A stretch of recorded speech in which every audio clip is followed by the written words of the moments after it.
Chapter 3, Episode 7. When I was 10 years old. Sa edad kong ito, marami talaga akong mga pinagdadanan.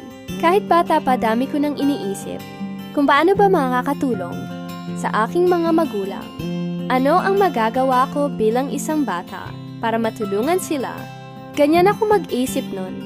Natatandaan niyo pa ba ang una nating kwento sa Chapter 3, Episode 1? Nasabi ko, meron na namang malupit na pagsubok ang haharapin namin. Nasasabi kong malupit kasi paulit-ulit na lang, mas more pa kasi yung hirap kesa okay lang kami. Lalo man nadagdagan na naman kami ng isa.